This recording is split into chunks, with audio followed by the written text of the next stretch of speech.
Hello guys, Braxcast time once again. This is the 56th episode of the Braxcast, and this is a really exciting one. So if you are watching this on Saturday, then yesterday I did a live stream, the first episode of Braxcast Live. The Saska showed up, Andrew Rodriguez, who I interviewed twice on the Braxcast, along with a whole bunch of other people, showed up and made it a fantastic inaugural live for the Braxcast. So thank you for everybody who was there live. If you watched the VOD, or if you're going to watch the VOD, or the video on demand.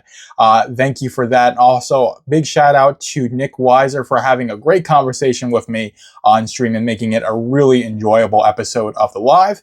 And there was also a closeout stream for the Ripazine number 3 that made about $93,000, sold over 4,000 books as part of its collection run.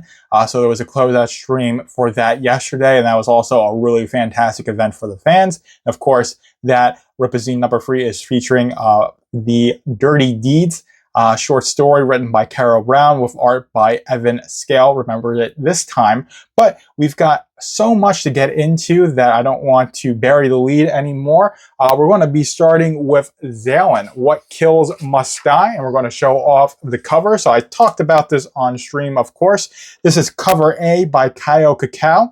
And of course, this is going to be an 80-page book by Joe Bennett and Chuck Dixon featuring the cosmic aspect of the Rippaverse. Of course, the Rippaverse has been very much attached to Forest Park and Texas, and I would say the entire United States, especially in context of the Great War separation, which we will get into. But right now we are focusing on Zalen'S Dark and his 80-page story. So What Kills Must Die is basically a cosmic peacekeeper tasked, or either tasked by somebody else, or he's tasking himself with eliminating anything that kills other people. So that is his law of the galaxy. If you kill somebody, then you have to die. So he's a cosmic peacekeeper.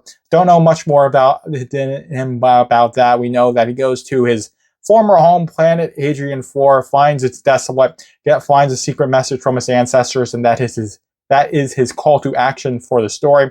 Very interested in this now, and I'm also very interested because Dirty Deeds mentions that there is a federation, and like an intergalactic federation is the implication when they say federation. Is this the same federation that Zalen'S is working for, or is Zalen'S working against them and being sort of like a space vigilante? We'll definitely see as we get this, but this is a fantastic A cover by Kaio Cacao, and we are going to go into the next cover. So this is cover B. This is the retro cover by Frank Fosco. And when I was talking on live stream about Braxcast Live, this definitely is a Jack Kirby inspired cover. Takes a lot of cues from an Adam Warlock cover, or the Adam Warlock series. If that is a series, but Adam Warlock and Jack Kirby is the inspiration for this. So this is Frank Fosco's cover. Absolutely love the design of the logo here. The character box, born beyond the stars, defender of the cosmos, the most powerful force in the universe. And we know this is introducing the galactic protectors, Tala Bong, and the mighty Zalen'S. So that is Zalen'S Dark in his debut 80-page story. Going to be really interesting to see this, and I absolutely love his character design. The pointy ears, you've got the Wolverine sort of peaks in his hair, and I have been informed that he is apparently Space Daddy. Although that's not what I'll be calling him. I'll be calling him Zalen'S. He's definitely a really cool, calm, collected character. It just seems like he's around people that aren't so cool, calm, and collected. He's going to have to deal with that. But this character has the makings of being something absolutely fantastic. And I'm really excited to see what Cho and Chuck are cooking up on the cosmic scale. So we are getting into cover C. And speaking of Joe Bennett, this is his cover. This is the foil and embossed cover. Absolutely fantastic shot of Zalen'S here. Love the background. You got all the planets, you got the stars there, and you've got, of course, him just above a planet. So it's like, you know, where like a space station or satellite would be. So absolutely love to see stuff like that. And he's got a bit of a Brian Solari look here with the green suit here. So there's definitely been different depictions of Zalen'S already. That's the same way it has been for basically every Rippaverse character from their inception, because they always get so many artists to work on making, you know, promotional art, and of course the interior art and all the covers and the posters and such. So it's going to be really interesting to see how Zalen as a character develops in his first book and how the fans respond to him. And speaking of fan response, I haven't checked it. I've been a bit busy today, this Saturday, but day one sold over 2,200 books, made probably around $70,000. So the fans had a pretty good response to this right out of the gate. And like I said, on the live stream, it's probably going to be around $150,000 to $300,000 in terms of that final collection number. And of course, it'll be sold after the fact. But I think there's going to be enough of a positive response from Zalen that we're probably going to get at least a limited series or maybe another one-shot. Full ongoing, I'm not sure. And I've been informed that if we do get more Zalen, Joe is not going to let anybody else draw it. So Joe is going to maybe take on 2 ongoing series and 1 limited series if that becomes the case. And I would absolutely love to see it because this seems like it's going to be an absolute banger of an experience. But we are moving on to the final cover, and that is cover D. This is Kanan White's cover. So usually Kanan does the A cover for books, but he is doing the D cover this time. This is going to be a wraparound cover. It's also going to be the mass print cover. So this is going to be absolutely epic to see. Of course, I'm going to show this off physically when I get it, especially that wraparound. Wraparound covers are always really cool to see, and it being the mass print cover as well is a fantastic thing to see as well. So that is cover D. Absolutely love that. Zalen looking really epic in the midst of all this destruction and having that really epic pose there. Kanan really knows how to draw very exciting and gripping scenes. And that's basically every cover he's done for the Rippaverse has been an absolute masterpiece. And this is by far from being an exception. But that is all of the covers. So we're going to get into some of the interior arts work for Zalen. So you've got a little scene here, and it definitely implies that Zalen is a cool, calm, and collected one. If I can zoom in a little bit here. And I believe this is probably Tala. This is at least it's probably Tala back there. It's probably Bong. We know those characters' names based on the cover Bs. That's why I love the B covers, the retro covers, because they introduce the names of characters that we don't know yet during the pre-order window. And of course, the fans, and I'll include myself in this, it's just that the retro covers are just so nice to look at. And it's really become like a tradition for the Rippaverse, and it's something that I think is an obligation in the eyes of the fans, because like I said, Gooding didn't have a retro cover, if I'm getting that correctly, and a lot of fans were not happy with that. So the retro covers are something that's like it's a requirement. One of the 4 covers, the B cover, has to be a retro cover, and I think that is a law of the universe. One of the laws, like Zalen's law, what kills must die. But this is a really interesting scene. Definitely shows some personality from Zalen, and of course these character designs look absolutely amazing. Especially these guys in the background here. They might be like Meeseeks or something like that, where they're just supernatural, like science fiction powered helpers might be the best way to go about that. But that is the first piece of interior art. There was 3 on the website. One of them I'm not showing here is one that we've seen plenty of times before, but this probably is Hadrian 4. Definitely looks like a Tatooine situation where it's just a desolate planet where all the citizens are impoverished. You do have some water here. You've got 2 planets. You've got like a Saturn-looking planet there with the rings and such. So this definitely is an interesting scene, but there really isn't much that we can tell based off of this. Like I said, we're going to have to get that full 80-page book to really see what entails Zalen's character and the world he is in. Of course, being that cosmic aspect or the cosmic world of the Rippaverse, because there's more to the Rippaverse than Flores Park, and Zalen is going to be our impetus into seeing at least some of it. We're not going to see Dokuman, most likely. We're probably not going to encounter Magus Newmite and the Void Scarabs, even though if they were the ones who was behind the desolation of Hadrian 4, that would be really interesting. That's all I'm saying, but I can only speculate, and we can only speculate until we get the books in our hands, and that's going to happen end of Q2. That's the estimated start for the fulfillment date. It could be earlier than that. It could be a bit later than that. It just depends on a whole bunch of things. There's a lot of logistical issues that exist outside of the Rippaverse themselves. So it's just more than just the warehouse team, getting it out, that's, you know, getting the freight and all that stuff, but that's a whole other conversation. But that is a really nice piece of interior art. And of course, Joe Bennett's color work, or not the color work, but Joe Bennett's pencils, Fabio Jansen's inks. Those are the, you know, same team that Horseman in terms of the pencils and inks is doing this. And of course, we have the lovely or fantastic Marcos Martins, if I'm getting his name correctly, doing the coloring for this book, and his colors really pop and shine and very suit Joe's pencils and Fabio's inks fantastically. So we've got that. Another really interesting thing that's launching alongside of this is the Art of Joe Bennett #2. So the first Art of Joe Bennett book was for the was Alpha Core. It was select pages from Alpha Core with commentary from Fabio Jansen, and it's going to have commentary from Fabio Jansen again. So this is going to, of course, feature artwork from Zalen, but most likely from Horseman as well. Hopefully from Horseman, because Horseman had some fantastic art. So seeing some pencils, or seeing some raw pencils from Horseman will be a fantastic thing to see. And of course, having Fabio Jansen's commentary will be fantastic. If you want to see the first Art of Joe Bennett book, I reviewed that on an earlier episode of the Braxcast, and I will be doing that when I get this book.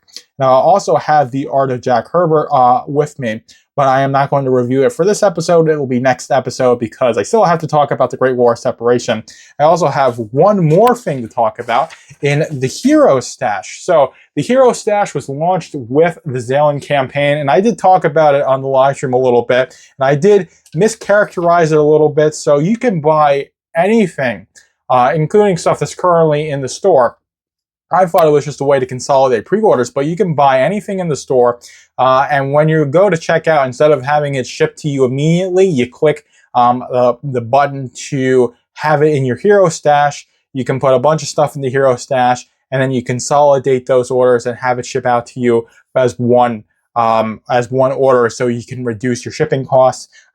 Something that the fans were asking for ever since ISOM 1, the ability to consolidate orders. It is now something that's here. So whether you're buying stuff from the store, or you're buying stuff or you're pre-ordering stuff, you can put it in your Hero Stash and you can consolidate it. You have up to 90 days to leave it in the Hero Stash before the order is released, and you might have to pay a 10% restocking fee. So you want to be sure to get the Heroes, you want to be sure to get whatever you get in your Hero Stash shipped out to you in that 90-day window, which is basically 3 months. But this is a really nice thing. The fans, like I said, wanted this ever since ISOM 1, the ability to consolidate orders. It's something you can finally do. Now, someone like me who's got the free shipping from the Ultramax tier and also wants to get in on the pre-orders and get them as soon as possible, not necessarily my thing, but it definitely is a really cool thing to see, and not something, maybe I'll have some stuff in my Hero Stash, but I'm not sure if that's going to happen. But the ability to consolidate orders, to buy something now and then ship it later, if you're going to move or something like that, is a really cool thing to see. And hopefully it continues to work, and hopefully the fans are happy with the functionality. But it is a fantastic thing to see, and it's a really cool thing that they were able to do this, that the fans wanted, the ability to consolidate orders and have it as something like the Hero Stash. It sounds really cool. But with that out of the way, we're going to go into the Great War of Separation. Now, I will have a review for the Great War of Separation out today. I'll probably post it a few hours after this episode of the Braxcast. So if you're watching this Sunday during the week after I uploaded this, then you can check out my review of the Great War of Separation. This is an absolutely fantastic book, and it is a 56-pager. It is the first book of a limited series, so it's going to leave you wanting more, but what we do get gives us some really great insight into the foundational event of the Rippaverse and the current the landscape of the current timeline that the Rippaverse is set in this divided United States of America. We get a map on the first page. Absolutely fantastic stuff. This is the A cover by the illustrious Kanan White. Like I said, he does the A covers usually, and this is a fantastic A cover. It gives you so many cool visuals to see, but that is cover A. Next is cover B. This is Bart Sears. This is, of course, a retro cover. This is sanctioned by the Rippaverse Code of Ethics. Is it an except or a monster? Can it be stopped? Find out inside.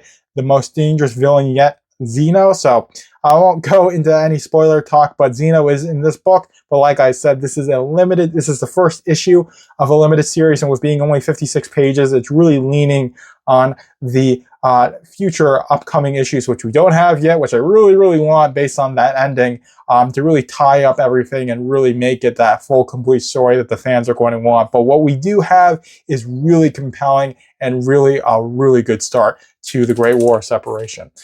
Next is the cover C. This is the foil and emboss. Absolutely beautiful cover. The cover is done by Joe Bennett, of course, artist for Zalen'S, Horseman, and Alpha Core. Probably the most prolific Rippaverse interior artist is Joe Bennett. Absolutely fantastic job on this cover, and of course the foil and embossed covers are really nice to look at. And finally, we got the D cover. This is done by Yaira'S. We've got this really epic realistic watercoloring. You've got this like colonial scene there. You've got the probably the Texas Capitol building, and you've got the guy on the horse holding the flag of Texas. It is a very nice cover, and of course, I love this logo here, that #1 there. And you've got that really nice spine, Great War Separation #1, and that little header for the Rippaverse. And of course, you've got the back cover here with the blurb about the back. It's like, how did the United States of America separate into 5 distinct regions? How did Brian Solari become an infamous war hero? And what's the secret of the Silman family? All of that is explained in the Great War Separation, but not necessarily in the first issue. Like I said, it's the series in its totality that'll give us the answers to all of our questions. So #1, like I said, if you're going into it expecting like everything to be answered in the #1, I'm going to be a little bit disappointed, but the Great War Separation is really beginning to unlift the veil of the lore of the Rippaverse. I would say fans really need to know to continue the investment in the series. So hopefully when that limited series concludes, we have all of those answers that we need. And of course, there's going to be more stuff after the fact, because there's definitely more with the Great War Separation. There's stuff that happens before and after that hasn't been given to us in the current books that we have that will need to be explained. But I think with this Great War Separation, we are going to have, or I'd say this limited series, Great War Separation, is going to give us a lot to chew on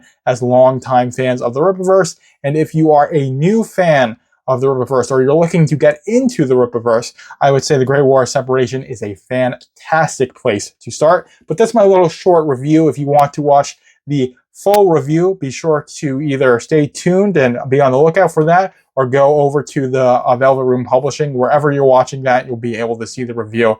It'll be up very shortly after this episode of the Braxcast. And so if you're watching this, it most likely is already out, and you want to know more about the first issue of the Great War Separation, be sure to check out my video review. But hopefully you guys enjoyed this episode of the Braxcast. Had a lot to talk about, and I have even more to talk about because the Yaira statue also fulfilled. So we're going to go and have a little bit of a segment where I show off the Yaira statue and I give my commentary on that. So hopefully you guys enjoyed that.